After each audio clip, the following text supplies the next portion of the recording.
Hi bro. ஹாய்மா. First time நான் இப்பதான் இந்த ஷாப்க்கு வரேன். Okay okay. எவ்வளவு நாள் அந்த கடை ரன் பண்ணிட்டு இருக்கீங்க? 3 வருஷமா ரன் பண்ணிட்டு இருக்காமா.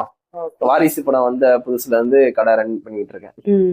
நிறைய ஹெல்ப்லாம் பண்றீங்க, என்ன காரணம்? அது அண்ணன் நிறைய பேருக்கு ஹெல்ப் பண்ணுவாங்க. அதுல இருந்து அண்ணன் மேல ஒரு இன்ஸ்பிரேஷன் ஆகி அவரை மாதிரியே பண்ணணும்னு நான் நிறைய ஹெல்ப் பண்ணிட்டு இருக்கேன். என்னால முடிஞ்ச ஹெல்ப் பண்ணிட்டு இருப்பேன். இப்போ அரசியலுக்கு அண்ணன் வந்துட்டாங்க. இப்போ அரசியல்ல என்னென்ன ஹெல்ப் பண்ண முடியுமோ அந்த இது பண்ணிக்கிட்டு இருக்கேன். நம்ம கடையில எல்லா போனுமே கிடைக்கும், பாத்திருப்பீங்க. டச் போன்ல இருந்து பட்டன் போன்ல இருந்து எல்லாமே இஎம்ஐ எல்லாமே பண்ணி கொடுக்குறோம். அந்த மாதிரி ஆஃபர் நிறைய பண்ணி கொடுப்போம். எல்லாருக்குமே கேக் கட் பண்ணி கொடுப்போம், பாத்திருப்பீங்கல்ல. Okay okay. நீங்க என்ன பண்றீங்க? நான் பியூட்டிஷியன் ஒர்க் பண்றீங்க. Okay okay. அப்போ நீங்க இப்போ மொபைல் ஷாப் அந்த மாதிரி இப்போ வச்சிருக்கீங்க, அரசியல் அந்த மாதிரி எதுவும் இருக்கீங்க? இல்ல, அரசியல்ல போஸ்டிங் எதுவுமே கிடையாது. நான் விஜய் என்ன பேர்ல கடை வச்சிருந்தாலும் அண்ணன் பேர்ல பண்ணிக்கிட்டு இருக்கேன். தளபதி மொபைல்ஸ்னாலே விஜய் தானே வருவாரு, விஜய் பேர் தானே இருக்கு. அதனால அந்த பேர் வச்சுதான் நான் பண்ணிட்டு இருக்கேன். தனியா நான் விஜய் ரசிக மன்றம், டிவிக்கு பொறுப்பு எதுவுமே கிடையாது. அண்ணன் பேர்ல கடை மூலியமா என்ன பண்ண முடியுமோ என்னோட பெஸ்ட் கொடுத்துக்கிட்டு இருக்கேன்.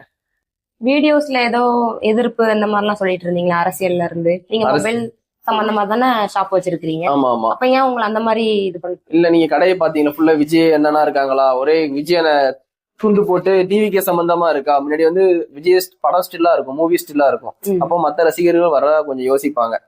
இப்போ கட்சி சம்பந்தப்பட்டதா வைக்கும் போது நான் அரசியல் வச்சு இது பண்றீங்கன்றாங்களா?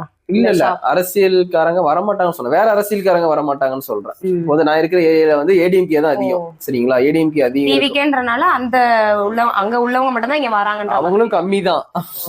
அவங்க சப்போர்ட் எனக்கு விஜய் ஃபேன் சப்போர்ட் எனக்கு கம்மியாயிருச்சு. ஏன்னா என் கடையோட பெட்டரா வேற யாராவது ஆஃபர் கொடுத்தாங்கன்னா வேற கடைக்கு போயிடுறாங்க. அதனால ரொம்பவே கஷ்டப்பட்டு தான் கடையை ரன் பண்ணிட்டு வந்துட்டு இருக்கேன்.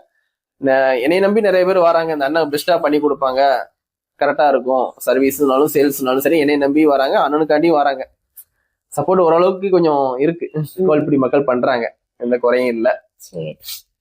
வேற பிரச்சனைன்னு பாத்தீங்கன்னா விஜய் எனக்கு ரொம்பவே பிடிக்கும். அவங்க கூட இருக்கவங்க சின்ன சின்ன தப்பு பண்ணாலும் அது விஜய் அண்ணனுக்கு பிளாக் மார்க் ஆகிட்டே இருக்கு. இப்ப நீங்க நிறைய இஷ்யூ பாத்திருப்பீங்க, கரூர் இஷ்யூ எல்லாம் பாத்திருப்பீங்க. அது நம்ம அண்ணன் மேல தப்பே கிடையாது, நம்ம கட்சி மேலேயும் தப்பு கிடையாது. இருந்தாலும் அதை எப்படி ஃபேஸ் பண்ணணும்னு தெரியாம நிறைய பேர் தலைமறைவா இருக்கிறது, மீடியால பேசாம ஒரு இன்ஸ்டாகிராம்ல போஸ்டும் ஸ்டோரி மட்டும் போட்டுட்டு இருக்காங்க. விஜய் செலக்ட் பண்ண கேண்டிடேட் அவர் செலக்ட் பண்ணி வச்சிருப்பாருல, இது நீங்களாம் மாவட்ட செயலாளர் அப்படின்னு அவங்கலாம் பேசணும். மீடியால வெளியே வந்தாலே அவங்க கண்டென்ட் தான் தேடிட்டு இருக்காங்க. மீடியாக்காரங்க கூப்பிட்டு அவங்களே இன்டர்வியூ எடுப்பாங்க. அதை விட்டுக்கிட்டு இன்ஸ்டாகிராம்ல போஸ்ட்ல போட்டா யாருக்கு தெரியும்?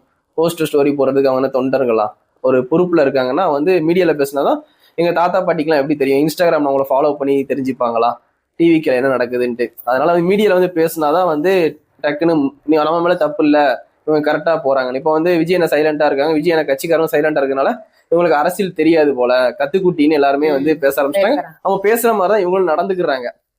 அதான் அண்ணனுக்கு நான் எப்படியும் சொல்லி புரிய வைக்கணும்னு நான் வீடியோவா போட ஆரம்பிச்சிருக்கேன். ஒரு 2-3 வீடியோவா தனியா பேச ஆரம்பிச்சு போட்டுட்டு இருக்கேன். யாரு அவங்க கிட்ட நீங்க பேசுற மாதிரி? இல்ல, நான் வீடியோ என்னோட ஐடியில போட்டா நிறைய பேர் ஷேர் பண்ணுவாங்க. அவர் கவனத்துக்கு போகட்டுமே, என்னைக்காவது ஒரு நாளாவது அவர் கவனத்துக்கு போட்டுமே, கூட இருக்கவங்க எல்லாம் கொஞ்சம் பாருங்கண்ணே. சில லெட்டர் எல்லாம் எழுதி கொடுத்துருக்காங்க.